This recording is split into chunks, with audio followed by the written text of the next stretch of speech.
To give you guys a very short answer, I enjoyed all three. But yeah, there are some very significant differences between these three movies, but at the same time, some very significant similarities. For example, all three movies is still about an indestructible giant monster that wreaks havoc, has a powerful beam, and destroys people's livelihoods. These parts remain unchanged. However, there are still differences between these movies. So without wasting too much time, this topic that I'll be talking about today is going to be based on the differences between these three movies. Because while I was rewatching these movies, it felt like the three of them tell a contrasting story, with some having more emphasis on the atomic damage and the threats it poses, or the impact that Godzilla has on society, or the emphasis on the individual feelings between the characters that are shown. Also keep in mind, a lot of what I will be saying is based on my perception and from my opinion of the way that I see these movies. So for some things that I will say might be outrageous for some people or common knowledge for others, but to just let you know now rather than during the video so that I don't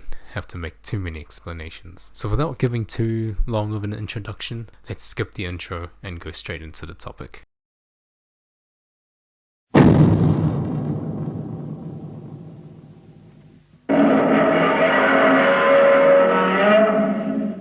One of the most iconic tokusatsu movies of all time, with a story that tells the motive of the atomic bombings and the disastrous effects it has on people's livelihoods. A compelling story of a fictional metaphor to reality. There are moments in this movie that are based on events that have happened in real life, most notably the atomic testings of newly developed hydrogen bombs that was detonated at Bikini Atoll, where it had also affected a nearby Japanese ship that was contaminated by the fallout of the atomic testing. I don't really want to go into too much detail with the event that inspired this movie, and I'm sure other people out there have covered this in the past, so check out those channels for the history of this movie. But for this video, I only want to talk about the movie itself. The opening of the movie starts out with a sudden explosion that affects an entire crew of sailors, taking many lives and causing a national stir on the people back in mainland Japan, where an investigation takes place to figure out what had happened and to know if there were any survivors, in which there were some, and they had drifted back from the sea towards an island and gave brief sentences on what had happened. Afterwards, the people of the island discover that they haven't caught any fish in a while, and an elderly man then proclaims that Godzilla was the one that had caused this. We then watch a cultural ritual of a dance, which was something that was done to protect the island populace from Godzilla. After the ritual, we then witness a typhoon wreck the village of the island, taking some lives in the process. This then intrigues the investigators of the previous incident, and they decide to head over to the island to gather evidence. While gathering the evidence and talking to the people of the island, that's when they first witness the Godzilla. After witnessing the giant monster, the investigators then head back to their places and showcase their findings, which they cover the topics of the origins of the monster, possibility of it becoming 10 times larger, and the effect that it has left behind, such as the radiation. Now from my understanding of this, we now know that there is a monster in the ocean that had caused the sudden disappearances of the sailors, and also the outcome of the disaster, and where we see the remaining sailors who have survived describe something along the lines of a monster being the one who had caused the explosion, and they return in a state that makes them unable to be operational. From these instances, you would think that whatever has caused this to happen would mean that this something is out to cause harm to anyone,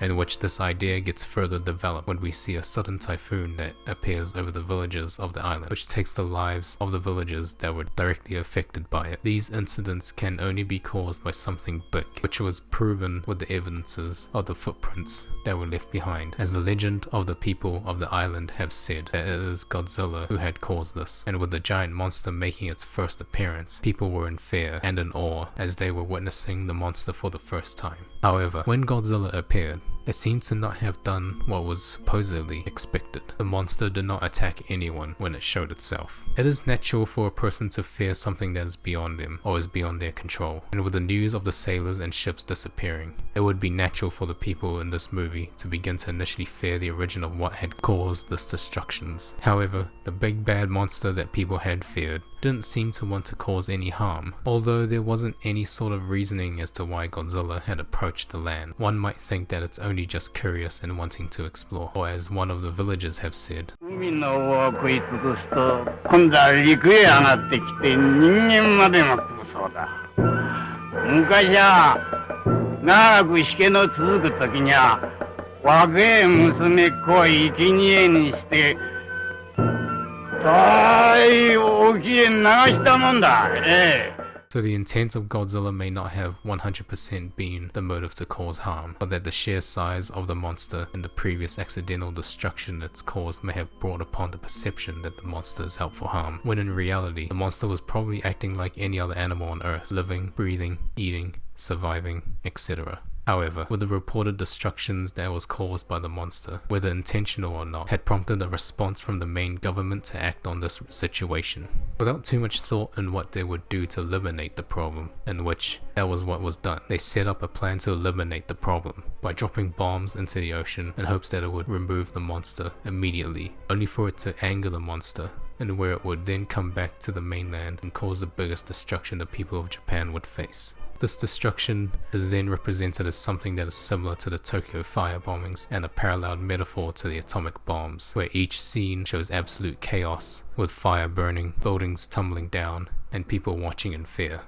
Now, I have my opinions on what this part of the story could mean from the start of the movie to the moment Godzilla attacks. So take it with a grain of salt and don't believe that this is 100% what it means. What I will talk about now is only something that I can observe and understand, so watch the movie yourself to form your own opinion. I believe the message of this is that the build-up of all of this destruction is caused by none other than humanity themselves. Although the people that lived in Japan had no involvement with the initial atomic bomb testings that had caused the evolution of Godzilla, it is still a message that humanity as a whole is still to be blamed for the creation of the evolution of the monster, as it's been told that Godzilla was none other than a legend that was told by the elders that lived on the island, and that the new appearances of the new Godzilla, which had left traces of atomic radiation from its footprints, would coincide with the atomic bomb testings, and also concluding that Godzilla was close to the test site that took place. It also doesn't help with the situation that the first step of dealing with the new big threat would be to eliminate it, rather than find an alternative way of possibly dealing with the threat peacefully, such as being able to use the opportunity to study the giant monster and learn of how it had managed to exist in the modern world, instead of dropping bombs into the ocean out of fear and out of ignorance that the monster was only out to cause harm due to the previous incidents that had happened. So with this in mind, we could say that the build-up of Godzilla causing destruction was created by humanity themselves, and that the ones who had initiated the provocations, whether it be the atomic bomb testings or the solution of elimination, had led the rest of the entire nation to suffer from the hell that Godzilla had brought upon them. One moment led to the next, and the next moment affected the rest, and caused the whole nation of Japan to mourn for the dead and seek answers for the future. After the destruction that Godzilla had caused, the aftermath was enough to convince a scientist to enact, but with a lot of convincing from the people that were close to him and the influence of the destruction, which swayed his opinion. He was introduced near the beginning as someone who was dedicated to his work and research, in which he also held a secret from the world, where he had been able to split oxygen particles that was able to cause mass extinction.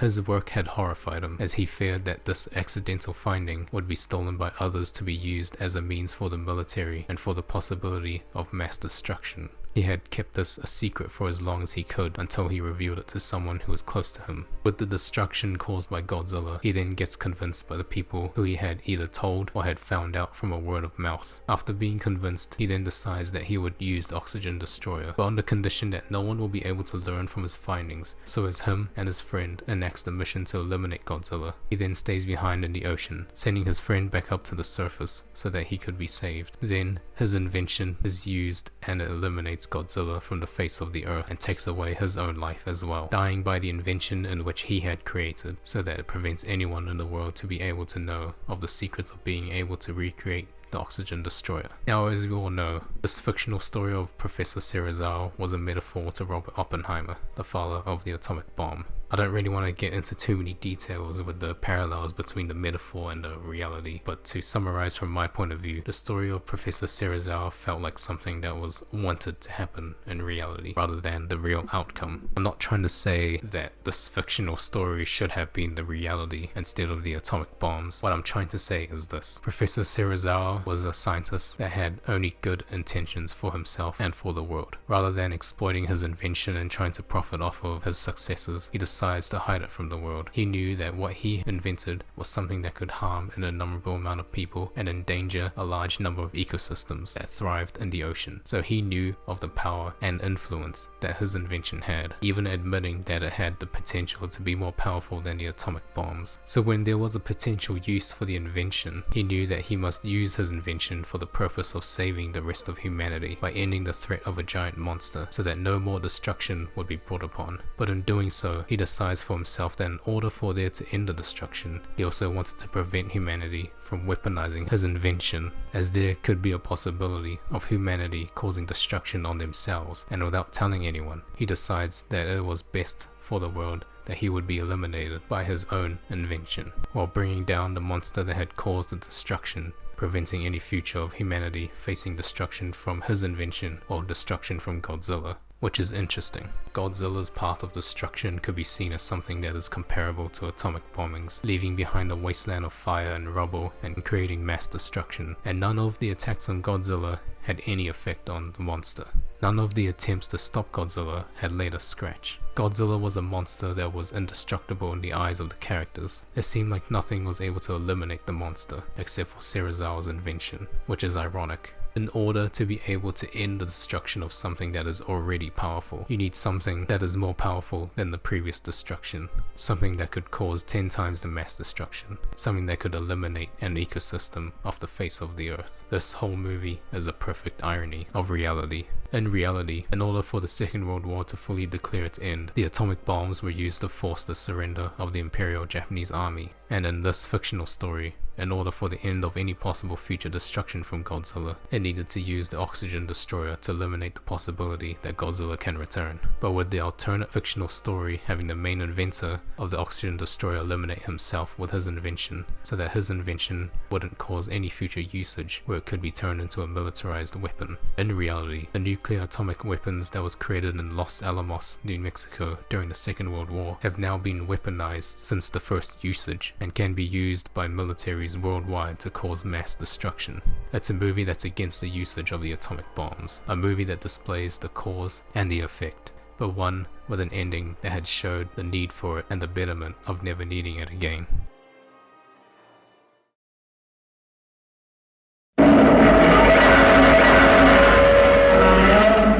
The updated version of the original 1954, with a story and a pacing that is different, but yet still quite similar. The idea of the monster wreaking havoc on people is still the main story of the movie. However, the biggest changes is that the pacing of the story is slowed down. There is more focus on the characters that make the important decisions in bringing about the outcomes of dealing with Godzilla, and there is less emphasis on the ideas of the atomic bombs. There isn't really an easy way to summarize the story of Shin Godzilla in my opinion. The way the story is told is something that I've never seen before in movies, mostly because I'm too used to watching superhero movies in this modern day. However, despite the way that the story is told, I feel like there were still messages that this movie has. It's not one-to-one with the original. In fact, I feel like this movie is more observational. In other words, everything is told through a perspective, almost like a step-by-step on how things would turn out if there ever was an instance that a giant monster would surface on Japan someday. The story begins with a lifeless boat with no crew around, and the Coast Guard is on duty to figure out why this boat was left abandoned, until a sudden explosion erupts and causes damage to the boat and the Coast Guard, and the neighboring tunnels that were below or near the explosion.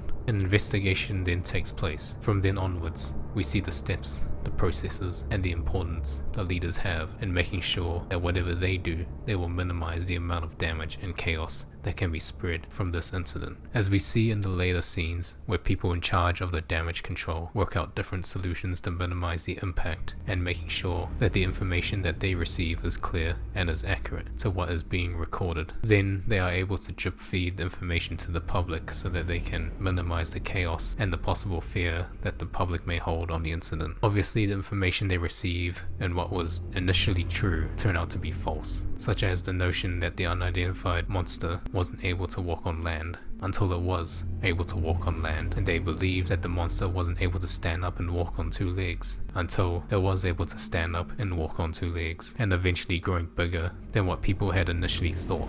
As previously, the information they had received was recorded is that the monster wasn't as big of a threat and that no one could have had predicted the sudden growth of the monster, which then becomes a real problem, with the people in charge having to figure out the next steps in countering the threat. Initially, military involvement was brought upon as being the one to counter the threat, in which they had to bypass paperwork and laws that had forbidden the Japanese government from mobilizing their troops because of Article 9 of the Constitution of Japan, which renunciates the usage of war unless provoked and attacked. So after bypassing the laws, the military came close to taking their first shots at the monster, until there were civilians who were spotted near the vicinity, and under the leadership of the people and the Prime Minister, they were ordered to cease fire and retreat, and the monster runs away and returns to the sea.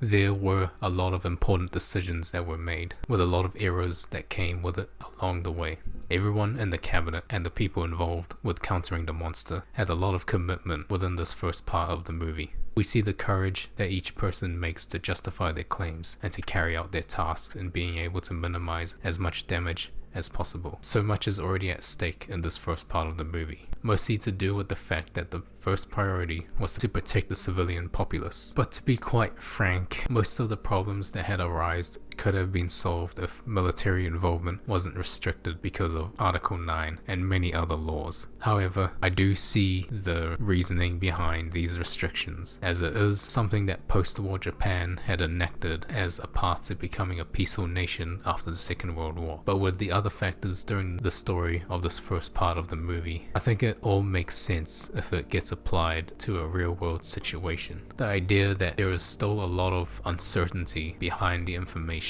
the process of confirming that the information received is true, as the idea that it could possibly be nothing but a false alarm was another option, and that making sure and double checking the information was vital, as they did not want to spread misinformation to the public, as it can cause widespread fear and panic and potentially loss of trust of the government and the people in charge, as it is a bad look to outrightly lie to the public. So within this process, whatever can be released to the public was only done so after a lot of backing and consideration. There is also another reality: the thought of needing to evacuate the civilians within the path of Godzilla, which takes a significant amount of time as the population in cities are densely packed, with high-rise buildings that can house 1,000 people, which is even stated later in the movie that 2 weeks to evacuate 2 million people is near impossible. It is very well thought out. A lot of detail and consideration has taken place to show us the reality of the situation. Not everything can be so simple, such as being able to launch the military straight away to deal with it, or be able to vacate a number of civilians away from the path that Godzilla is taking. It's not so simple. And already within this first half, it has shown us exactly why some things will take longer than what some of us want to happen instantly. The need to bypass the laws and be able to account for individual lives that are being directly affected.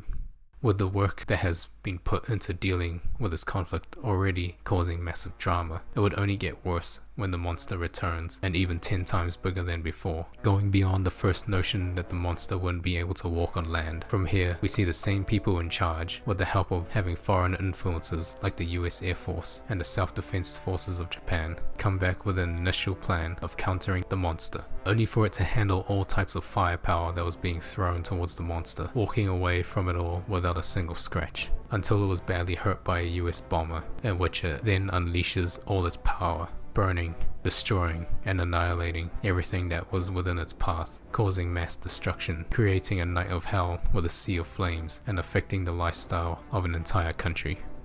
After Godzilla's retaliation to the bombs dropping on him from above, he then lays to rest after using all of his internal energy. We then see the damage that is done, not only to just the environment, but also to the morale of the country, as everyone's livelihoods, starting from the regular people to the economy, become affected after one big attack from Godzilla. And from this, we also still get to see the human spirit of finding solutions to the problem and not giving up, with the people in charge of dealing with the monster, many managing to stay alive from the attack, bounce back and work together to figure out the solutions, going as far as being able to dissect the clues that was left behind by a scientist who had done studies that was related to the monster, and being able to form a plan to carry out a counterattack. They work around the clock, doing whatever they can to bring an end to the monster, while also receiving help from experts overseas, and also being in the race with the US government, as there were plans to drop a nuke onto the city where Godzilla is, because they believe that it was the easiest solution. We see a lot of pressure that is put on the people handling the new plans to eliminate Godzilla, as the future of Japan was at stake, and the idea of a potential third nuclear bomb being detonated on Japan didn't sit well with the people who would be in the front lines of the damage. But with their luck, their plan to deep freeze Godzilla had worked, after being able to establish the plan and for everyone to follow through, and with that, Godzilla is left frozen as a giant statue on the Tokyo skyline,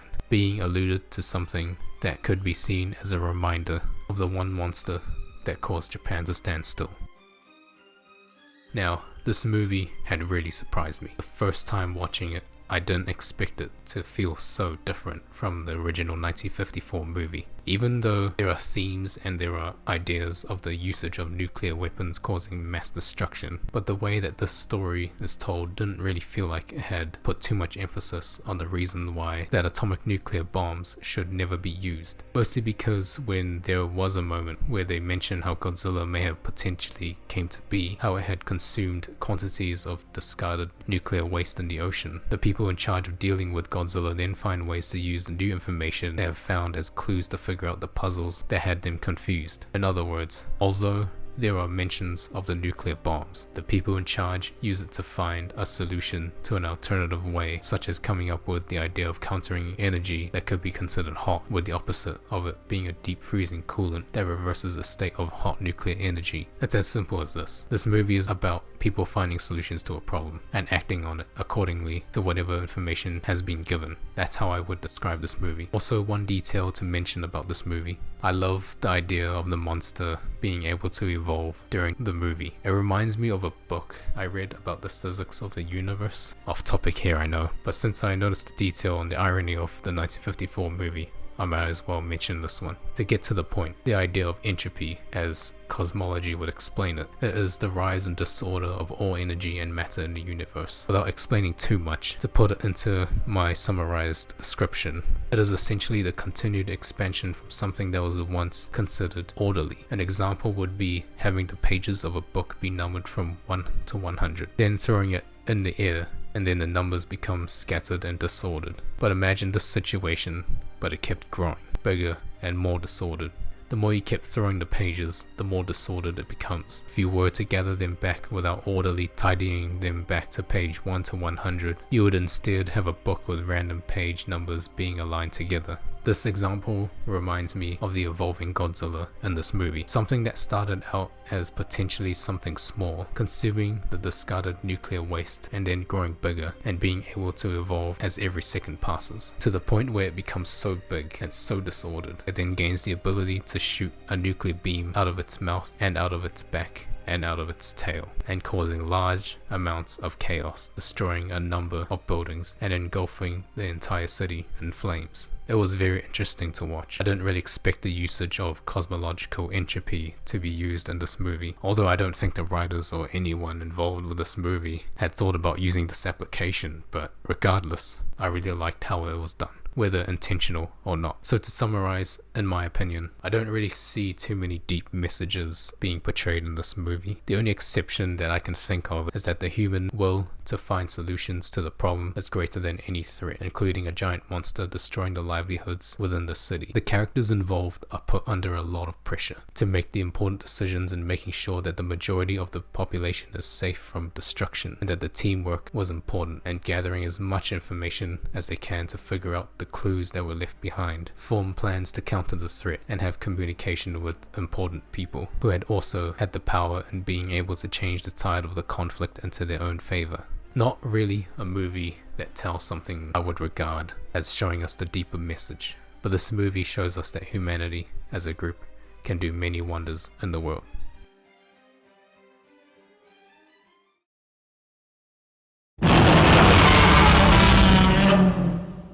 With this movie, it definitely felt like a movie that had taken some inspiration from the previous two movies, with some ideas being based on the usage of nuclear bombs, the ideas of cosmological entropy, and the people coming together to formulate a plan on eliminating Godzilla. But the movie overall definitely still feels like a movie that is very different from the other two Godzilla movies. There is more emphasis on the people in this movie. If I were to summarize it, I would say that the main theme of this movie is the parallel between the man and the monster. The man believed that he was able to move away from his nightmares, only for it to come back and destroy him even more. And the monster, facing the pain of dealing with the constant attacks on him, and then for him to destroy anything that it sees as being a major threat for its own safety. I guess one way to put this is that the man is constantly living in a nightmare, while the monster is constantly being threatened by anything that attacks it. But one thing that I was surprised about with this movie is that there is a lot more references to the old Imperial Japanese Empire.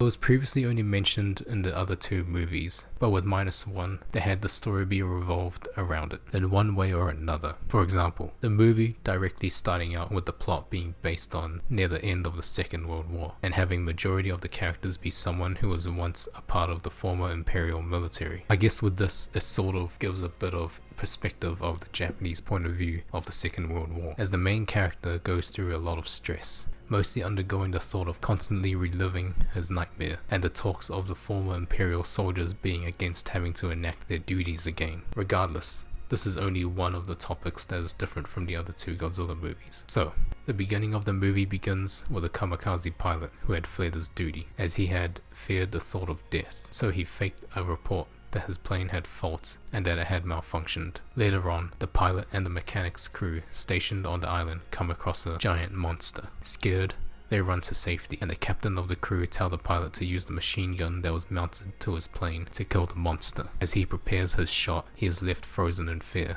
unable to take the shot. The crew, in fear, instead open fire in their hideout, which angers the monster and causes it to rampage and kills every living human on the island. The pilot then faints and wakes up to discover all the crew members dead except for the captain. From this opening, it is basically the beginning of the nightmare between the man and the monster. After this event, we don't get to see much from the monster's perspective of the way it lives life, which I assume is just like any other animal on Earth, hunt for food and swim in the ocean. But for the man's perspective, he is reliving life again after returning from the war. Initially a struggle at first, as he grapples with the reality of living in a post-war Japan, living in a near-poverty state. He then meets a stranger who is a homeless woman that had carried an abandoned baby. From here, the two of them settle down together, living in the man's house as there was nowhere else the woman could go. Things then begin to change. The man begins to find a new job, rebuild the things he had lost, and also start a new family. Eventually, the man was able to make enough money to support everyone, until the woman was able to find a job herself and help out with providing income for the household. Everything began to settle down for the man.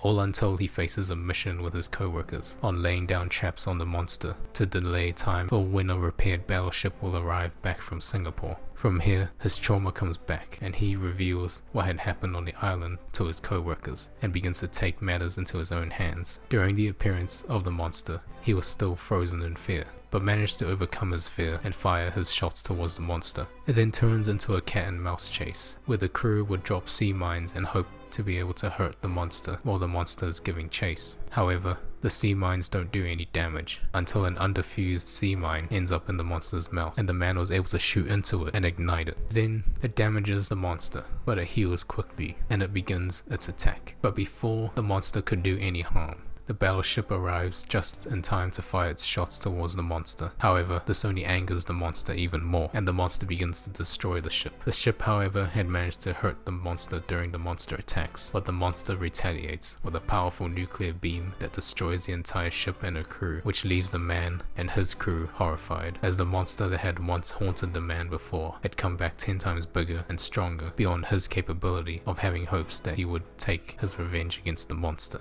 This is an interesting scene in my opinion. It only reinforces my idea of this movie being about the parallel between the man and the monster. As stated, the man's first encounter was what had given him his nightmares, and the monster's first encounter was what was giving him the pain of dealing with gunfire and the constant fear from humans trying to hurt the monster. And then after the encounter, the man and the monster lived lives that could be seen as rebuilding, with the man finding a new job and supporting an abandoned baby and a homeless woman, while the monster existing like a usual animal, hunting and swimming in the ocean depths. But along the way, the man is constantly living through a nightmare every time he falls asleep, while the monster is constantly dealing with the pain that there is an innumerable amount of threats from the battleships in the ocean that it deems to be threatening its survival. And with this encounter, the man and the monster face each other again, with both of their attacks on each other could be interpreted as the thought of their respective traumas coming back to haunt the man and threaten the monster. From here, things only go from bad to worse for the man, as the monster takes his revenge on the city of Tokyo and the Ginza district. From here, everything that the man had rebuilt comes tumbling down. Godzilla destroys everything in his path, turning the entire city into a wasteland. It also gets threatened by some tanks at a distance away, in which Godzilla retaliates, where it charges up his nuclear beam and fires it towards the tanks, which causes a large explosion that can be comparable to a nuclear bomb. Everything the man had rebuilt at that point comes tumbling down. The reality of his nightmares comes right back, but this time only bigger and worse than what he had initially faced. The same feelings of fear and being unable to save the people who were close to him reminds him that his nightmares are his reality, and that his true war wasn't the one where he failed to enact his mission, but it was one that he was still living in, the war between him and the nightmares of the monster. From here, in my opinion, a new story begins to take place, which sort of brings in a new idea for the story, one that is a bit different from the previous movies, the idea of life and death. The story moves on to people who were in the former Imperial Japanese Navy, who have come together as private citizens to enact a plan to eliminate Godzilla, with the help of one of the man's crew, who was a scientist of the former Imperial Navy, being the brains behind the operation. While this discussion of a plan takes place, the former captain of the Imperial Navy makes an interesting point. これは命令ではありません。個々の事情がある方は帰ってもらって構わない。それを止める権利は我々にはない。 This mission that they were to embark on is all up to them. There is no support from the new government, and there is also no foreign support. It mentions that this time, this battle isn't an order from the previous imperial government. This is their own decision, and whether they want to risk their life for the betterment of the next generation. From the way that I see this, the movie begins to show us that these people who are about to risk their lives were ordinary people, and that fighting for the betterment of the previous government is a thing of the past, that they no longer needed to take arms recklessly to fight for a useless cause, and that they are now ordinary people who were able to make decisions for themselves and for the people. They were not fighting to protect the government, they were fighting to protect their future. It was no longer an order, but instead their own decision. It plays out even more during the final moments of the final battle on the monster. Spoilers ahead, by the way. Where before initiating the plan, the man had went out to find the captain of the mechanics crew, where they were based on the first encounter with the monster on the island. During their meeting, initially, the man promised that he would fulfill his duty of a kamikaze pilot by telling the mechanic his discovery of being able to ignite a sea mine in the mouth of the monster, as initially the captain of the mechanics crew had hated him with all his heart because of the fact that the man had cowered away from firing a single shot at the monster during their first encounter. However, during this moment, the mechanic's opinion had changed. この座席は脱出装置になっている。生きろ。立花さん。 Further emphasizing the point that this final half of the movie is telling a story of life and death. It was no longer considered an act of honor to recklessly die for the country, but it is now an honor to be able to live and savor it. A story that there is a life to live for, and that fighting for the present day is a fight to protect the future. Even with all their regrets, their trauma, their nightmares, there was something to look forward to. After the man had managed to crash his plane into Godzilla's mouth and explode it, he was able to escape using the ejection system. He had been finally able to take his revenge against the monster, ending its life completely. Upon making it back to safety, he learns that the woman who he had supported with the child since the tough beginning was alive in the hospital. He is surprised and at a loss of words, knowing that not all was lost. Whatever he had initially thought of before had left him. The woman that was blasted by the atomic breath of Godzilla is safe. The child that was initially left abandoned is safe. And most importantly, he is now safe, and had managed to fulfill his real duty, which was to end his own personal war. Not one where he was forced to sacrifice himself for the previous imperial government, but one that had haunted him for as long as he lived. And within the arms of the woman in the hospital bed, there was finally now, the man was able to understand what living truly means again.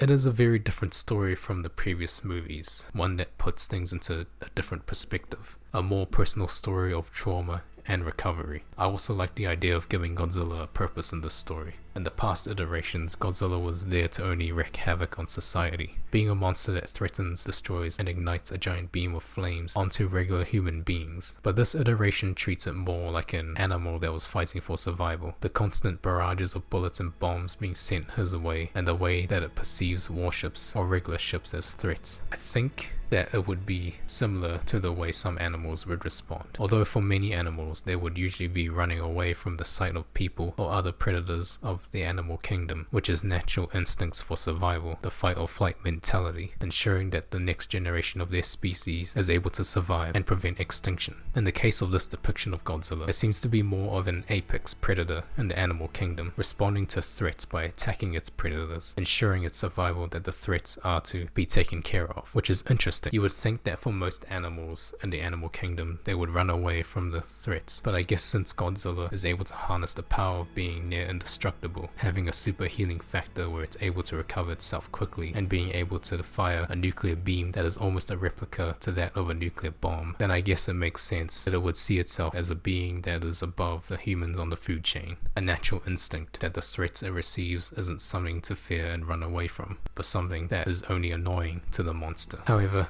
I don't think it's really ever covered in this movie about the feelings of Godzilla, which makes sense as there is nothing to Godzilla apart from the fact that it is a large reptilian monster that is as big as the skyscrapers of the world. And with these thoughts that I have described, it only comes from my personal judgment as to how I perceive Godzilla through the scenes of this movie. So take this information with a grain of salt, as it is only through my observation.